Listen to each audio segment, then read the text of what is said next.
Coworker relentlessly pushed for me to be her man of honor despite our short acquaintance, ignoring my refusal and boundaries. Yesterday was my first day back to work after being off for 2 weeks.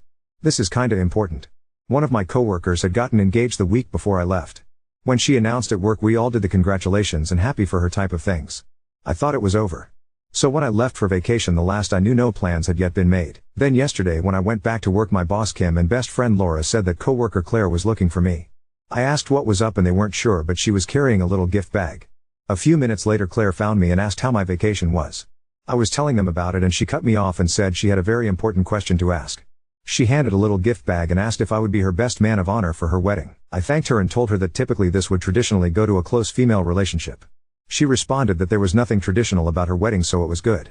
I looked over at Laura and Kim, who were both trying to keep from laughing.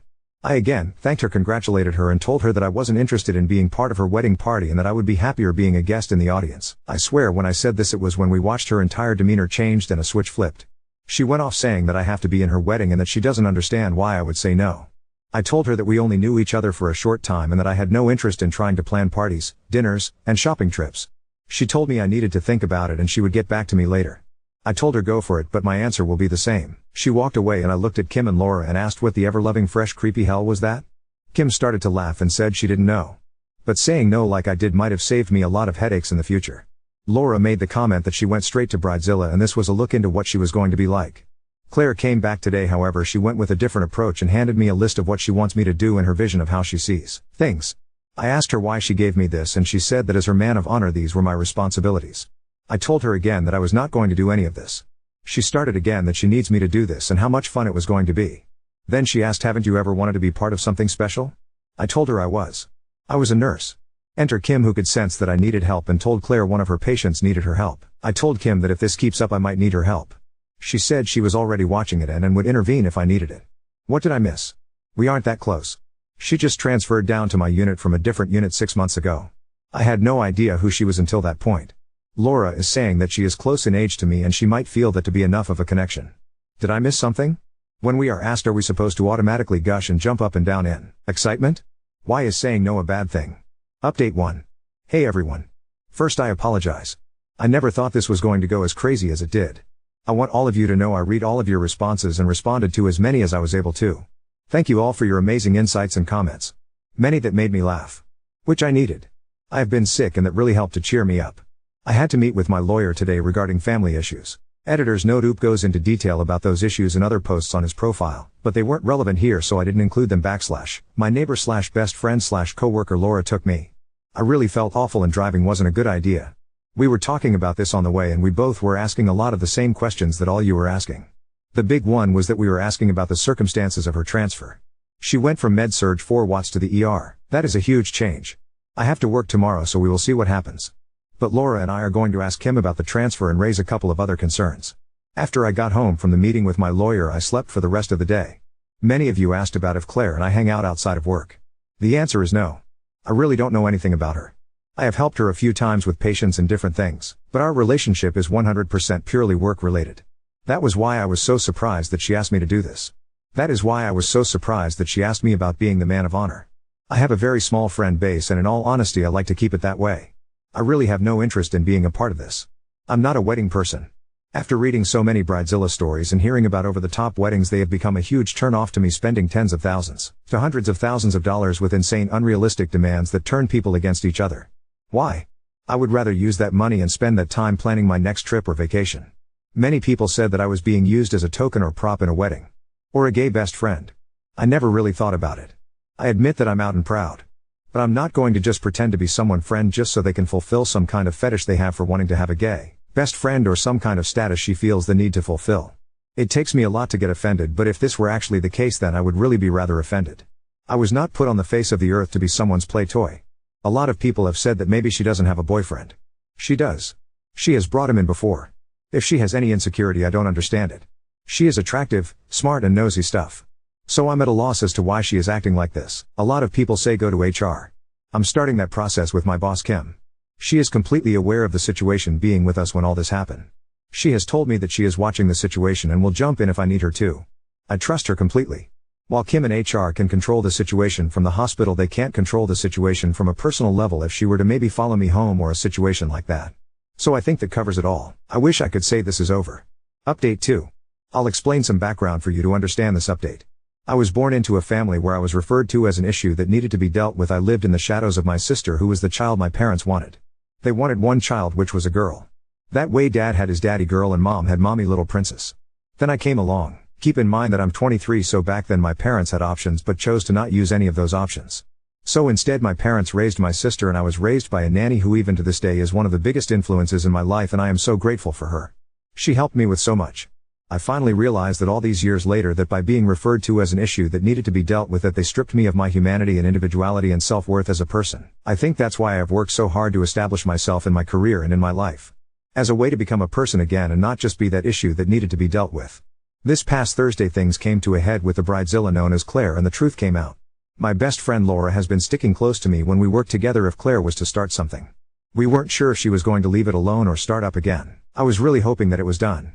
But she had to try once again. I've been sick and I had a busy morning, so I really just wanted a few minutes to go to the bathroom, grab a quick snack and maybe breath. Claire came up and had her list and asked if I had a few minutes to talk about the wedding planning. I looked at her and told her again no, that I was not interested in being part of her wedding and that I was not going to help in any way, and she needed to drop the subject and leave me alone. Again she went into the who thing of how I was going to do this and how much fun it was going to be. Here we go with that line all of you love the first time. Why in the ever-loving fresh creepy hell is it so important for me to be your man of honor? I'm not interested and I'm not doing it. It is as exactly as pretty much all of you told me it would be. She was just planning on using me as a token or a play toy. She took all of the fucked up gay stereotypes that are out in society and put them into one sentence. What modern liberal woman isn't going to have a gay bestie on her arm for special events?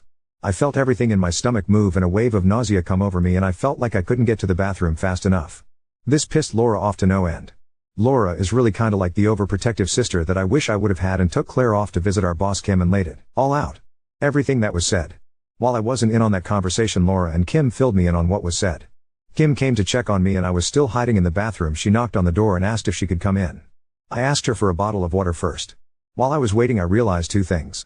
I realized why I chose to not hang out with her and why I didn't like her. I couldn't figure out why I didn't like her, just that there was something that gave me the heebie-jeebies. But I realized that I didn't like her because she is a different version of my sister. While Claire is educated and employed, she doesn't care about other people and their feelings. She is like my sister in the sense that if she wants something bad enough she will figure out how to get it. The second thing I realized was that she did exactly what my parents did to me. She completely dehumanized me and reduced me to an entity. Just kinda turned me into a token or a thing for her. I think the word that best describes it is I'm must a play toy. What really gets me is that just like my sister, Claire doesn't think she did anything wrong and I'm being too sensitive and a delicate snowflake. The next day an emergency meeting was held at work and Claire is being suspended pending investigation and a new transfer is being looked into. Kim made the request for her to be terminated. The director of emergency nursing said this was a last resort, but she was going to be looking into options which could be sending her to a new hospital or facility. This didn't go over well with me. I asked what would happen if she did the exact same thing to someone different. She didn't really give me an answer. But she said she still needs to look into a few things and at this point she is suspended. Anyway. Here it is. I'm still pretty sick and had to work this weekend. If I can, I'll respond. I want to thank everyone for all the amazing support. I am going back to my lawyer to see if he can figure out how to send her a cease and desist letter to make sure she doesn't contact me. I'm heading to bed. Have a good night. I keep forgetting to thank my boyfriend. He has been with me on this but more in the background. First when we were laughing about it. But when everything Thursday happened he was there as well. Elle was able to get him away from his unit for a little bit for the it will be okay boyfriend hug. He stayed the night with me a couple of nights as well, also helping with me being sick. So yeah. I'm very lucky to have such a great support. Update 3. I have always tried to do what I can to stay engaged with all of you and to respond as often as possible. Truth of the matter is that I hit a brick wall. Between everything with my parents, being sick and then the bridezilla, I just kinda lost all my motivation to keep the conversation going. But I will say this. I read all of your comments, every one of them, and there are not enough words in any language to say thank you for all the amazing support, feedback and suggestions. I am truly grateful for everything all of you brought to the table. I went back to my lawyer the other day and told him everything. I told him I only had her name but I did not have her address, and since he has resources that I don't, I wanted him to find her and send her a cease and desist letter to not contact me. He was looking into this. The good news. Claire has been terminated. While I am not able to talk about all of the details, I can say that this goes a lot deeper than what she did to me, and after Kim did some digging it brought out some information that could have put our hospital in a serious position. When this information was brought out in the open, it gave the director of emergency nursing, DEN, no choice but to terminate her, and it could put the DEN in a serious position as well. Honestly, it has Kim, Laura and myself looking at potentially looking for new jobs if this doesn't get properly corrected. None of us want to change hospitals, because then we have to start all over with seniority and benefits. It's a last resort, but it's still something to consider. I guess I can say that this is closed. At least I hope it is. I need to move on with my life. I doubt that Claire will be dumb enough to contact me. She is in enough trouble and this would only make it worse. Again, I apologize for not being able to keep up with responding back to all of your comments, but again, I can assure you that I read all of them and value all of them as well. Thank you again for the amazing support. Commenter, can you give any further info about what you learned about her? Had she been moved as a result of something similar? Obviously you have to be vague, but she sounds wackadoodle. Oop, I honestly don't know much of her personal self. But some of the problems that we are having come to find out was things she was doing when it came to her job and what she was doing wrong. Kim, Laura or myself had nothing to do with getting Claire fired. Claire got herself fired. I'm not sure what I should put on here. So I'll say this much, the question was brought up with Claire's transfer. She went from med-surg to ER. This never happens. The ER is such an intense experience that you have to start in ER at the beginning of your career. It's a 8-week training program while still doing orientation. With that being said, going from ER to med-surg happens often. So naturally when someone comes from med-surg it raises some questions and eyebrows. So basically what was found out was that Claire in her own way committed assault towards a patient and falsified the patient's charts. The med-surg director knew of this, as did the DEN, and it was swept under the rug. We are learning that she may have done this to a patient in the ER as well. I was asked to be in a wedding and I had no interest in attending. I told her 3 times no in a polite manner, but she refused to take no for an answer. I finally forcefully told her no. Then she did what my parents have done to me for my entire life. She reduced me to a play toy and referred to me as her token gay bestie. This is hardly the case. We never hung out at any time and I never wanted to. I have no kind of attachment to this woman, so when I say no, I'm saying no for a reason. Had she just accepted my responses, then most likely none of this would have ever happened. // a 14-gauge needle/4 catheter is the biggest that you can use. If they are ever used, it's mostly on EMS sites, and if it's being used, it's usually for rapid infusion or the patient is shutting down and you need to get fluids in a hurry and can't get a vein with the standard size. Realistically, you should never have a reason to use a 14-gauge. And if you do, in my opinion, then you better have 3 other people with you to help do this. I hope in my lifetime I never have to use one. Also, the HIPAA notice. It's one of the first things you learn at the beginning of nursing school or med school. Basically, HIPAA is keeping a patient's privacy. What you can do is talk about the case as long as you don't reveal any information regarding the patient's identity. Also, opening a patient's file that you have no reason to open, and also a violation of HIPAA as well. These are serious offenses and could result in loss of license. With that being said, take this information and do with it what you will and form your own opinion. Now on to second story. Cheated with my fiancé's high school rival at my bachelorette party, and now guilt is eating away my wedding plans. My fiancé, Alex, male, 32, and I, 28, have been together for 4 years and were supposed to get married on the 28th of December. We had our bachelor/bachelorette parties last weekend because everyone was in town for the holiday. That's why we're having the wedding on the 28th. Everyone will be here anyway for the holiday, so coming to the wedding won't be a big thing. Alex is everything I want in a man. Editor's note: at first, she wrote Jake is everything I want in a man. She edited it once comments pointed it out. He's kind. He's funny and charming. He's tall and handsome. He's helpful. He's a leader. He's successful at his work with a great future. He's really thoughtful. One time, we were shopping and I looked at this butterfly decoration just in passing, and later on I got it for my birthday. He remembered that I liked it and went back and bought it for me and surprised me with it. Our sex life is very satisfying to me, and I think to him as well. He's not perfect, of course, and we have our disagreements like any other couple, but we're great together. I feel safe and loved with him. When we first got together, the subject of our past partners came up. I didn't have a lot of past partners as all my relationships were long-term. I had 3 boyfriends before Alex. The previous one was Jake, fake name. Jake was gorgeous. He had a very magnetic personality and always dominated whatever room he walked into. I felt so lucky when he chose me to be his girlfriend. We had a very intense physical connection that I sort of lost myself in. In every other way, Jake was terrible. He cheated on me. He stood me up on multiple occasions. He forgot important events like my birthday and my best friend's engagement party. I finally broke up with him. He didn't seem to really care about it, though, which hurt. He just ghosted me when I said enough. The reason I mention this is because I told Alex about Jake. At first he didn't connect the dots, but when I described Jake, he asked me if it was Jake, last name. I said, how do you know? And he told me that Jake had stolen his girlfriend from high school when they were all freshmen in college. It really hurt Alex, as he thought he would marry this girl. Jake later dumped her and she tried to get back with Alex, but Alex rejected her, telling me that she was disgusting. Alex was quiet around me for a few days after that, but he came around, thankfully. During my bachelorette party last weekend, one of my bridesmaids, Claire, fake name, invited a bunch of our old friend group to the Airbnb we were renting as a surprise. I thought they had all moved away, but they showed up and yes, you guessed it, Jake was there too. I was pretty drunk, but I can't say I didn't know what I was doing. Jake was still really good looking and he talked only to me that night. He only flirted with me and no one else. He was charming and my inhibitions were down and we eventually went to a bedroom and we had sex. The next morning I was mortified. I told Jake that it meant nothing and he needed to leave and not get in contact with me again. Jake told me that he changed and was a serious person and serious about me. I told him to go and to please just shut up and leave. He seemed sad but he left. I made sure to make him swear to forget about it all and he did swear. I told Claire to keep quiet about it and to not tell anyone about Jake. She was the only one who really knew about our past relationship as she was part of the friend group. She agreed and said it was no big deal and one last fling before marriage. I think she was the only one who saw us go back to the bedroom but I can't be sure. All I know is that Jake and I were the least drunk people there and we were pretty drunk. Meanwhile it's been eating at me all the time. I can't sleep or eat. I'm afraid my wedding dress will be too big for me because I have this fear in the pit of my stomach and I throw up when I think about Jake and what I did, which is all the time I think about it all the time. I have to confess to someone, so I think a bunch of internet strangers is the easiest way to do it. I know I'm terrible and I know I F this up. I can't lose Alex. Why didn't I think of him when I was there last Saturday? Why didn't I consider Alex? I'm such a F at $king idiot. He's the best thing that ever happened to me and Jake is the worst. Alex has started to notice my changed attitude. I lied to him, again, and told him that I think I'm coming down with the flu and that he should stay away for a few days. Meanwhile I'm crying my eyes out in bed and Alex is being his usual great self and bringing me homemade chicken noodle soup his mom made. I can't tell him but I can't stand this. Does it go away over time? Update 1. Alex found out and he's done with me. I wanted to update everyone who read my original post, even though it's humiliating and painful. The truth is out, Alex knows, and the consequences have been worse than I could have imagined. I have no one to blame but myself. Thursday evening, Alex didn't come home after work. I thought maybe he was staying late, but around 9 p.m., I got a text from him. It was a photo of me and Jake kissing at my bachelorette party. No words. Just the photo. I panicked and immediately texted Claire, asking if she told Alex. She replied that he deserved to know the truth. I don't think she did it to be malicious, maybe she was feeling guilty herself, but at that moment I was freaking out. I started spamming Alex's phone with calls and texts, begging him to talk to me.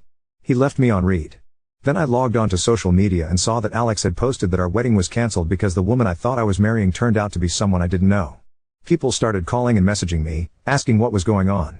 I didn't know what to say. I panicked and lied, telling them we had a huge argument, but that we were working it out. Meanwhile, Alex was replying to comments under his post, saying things like, "She knows what she did, and there's nothing left to say." Friday night, Jake showed up at my apartment. He said he was sorry, claimed he didn't know Alex was my fiancée, and tried to explain himself. I told him it didn't matter. What we did ruined the best thing in my life, and I wanted Jake gone. I told him to leave and not come back. He tried to linger, saying something about how we could figure this out, but I slammed the door on him. He makes my skin crawl. Then, on Saturday morning, the hammer dropped. Alex's older brother, Mark, showed up with 2 of Alex's groomsmen. They knocked, came in, and started packing up Alex's things, his clothes, his personal items, even some of the furniture that belonged to him. I tried to talk to them, begging them to tell me where Alex was or how I could reach him, but they just ignored me or told me they didn't know where he was, which was probably a lie. Mark kept repeating that there was nothing to talk about. When they were done, Mark told me that Alex wanted me to keep the engagement ring. He said Alex didn't want it back because he had no use for it and selling it wouldn't make up for what had happened. He also told me Alex would be sending a check to cover my share of the cancelled wedding costs, and that his half of the lease was paid for. I begged Mark to at least put Alex on the phone with me and that he deserved some kind of closure by yelling at me and I'd at least be able to apologize where he could hear my voice. He just said Alex has all the closure he needs and to stop contacting him and just leave him alone and I've done enough. Mark used to be so kind to me, like a big brother. He was excited about the wedding, calling himself the future crazy uncle. Now he was cold and distant, talking like I was a stranger. That was when it really hit me. Alex was gone and my life was gone too.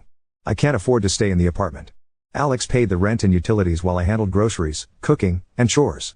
I don't make enough as a personal trainer to cover everything on my own, and I let my certifications lapse months ago because we planned on me being a traditional stay-at-home wife and mother after the wedding, which is something I really wanted. I've started packing my things and will be moving back in with my parents. I haven't told them the full story yet, just that the wedding is off. They've been supportive, but I know the full conversation is coming, and it's going to be excruciating. My friends are avoiding me, too. Some have unfollowed me on social media, and Claire hasn't responded to any of my messages since she told Alex. I don't even know how to begin rebuilding my life from this. I've lost everything that mattered to me because of one selfish, stupid decision. Alex was my rock, my future, and the best thing that ever happened to me, and I threw it all away for nothing. I betrayed him in the worst way possible, and I'll have to live with that for the rest of my life. He won't even talk to me. It's driving me crazy that I can't at least apologize to him in person. To Michael, real name, I know you'll never see this, I'm sorry.